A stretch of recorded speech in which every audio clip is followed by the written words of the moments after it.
শরীয় অনুযায়ী দেশ পরিচালনার আশা এবং এই নীতি আদর্শ বাস্তবায়নের জন্য রাজনীতি মাঠে কাজ করছি।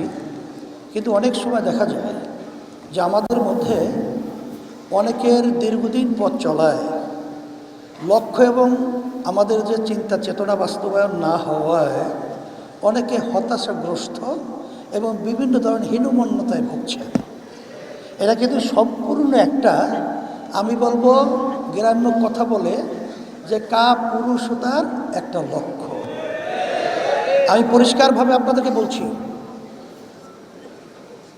আল্লাহ রাব্বুল আলামিন বলেছেন তোমাদের ভয় চিন্তা নাই, তোমরাই বিজয় হবে। মুমিনের চরিত্র অর্জন করতে হবে। আমরা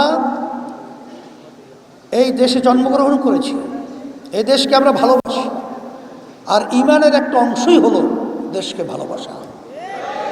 কিন্তু আমরা এই 55 বছর চলছে স্বাধীনতার পরে, যে আশা লক্ষ্য উদ্দেশ্য নিয়ে লক্ষ লক্ষ মানুষ জীবন দিয়েছিল, মা তার সন্তানকে হারালো, পঙ্গু হলো, সাম্য, ন্যায় বিচার প্রতিষ্ঠা, সামাজিক এবং মানবাধিকার, যেটাকে বলা হয় মানবতা।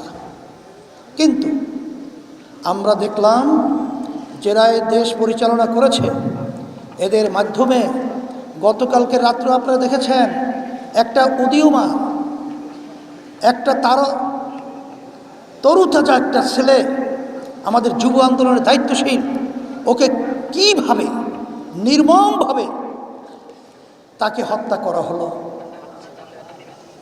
আমরা সেই 24শে গণ অভ্যুত্থানে আমরা দেখেছি যে কিভাবে আমাদের উদীয়মান ভবিষ্যৎ মেধাবী ছেলেগুলোকে, বাংলাদেশের আশরাফুল মাখলুকাত মানুষগুলোকে কিভাবে পাখির মতো গুলি করে রাস্তার ভিতরে ফেলে রাখতে।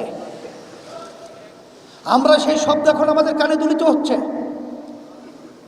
মা যখন বারবার চিৎকার করে বলছিল, আজকে কয়েকদিন পর্যন্ত আমার সন্তান আমাকে মা বলে ডাক দেয় না।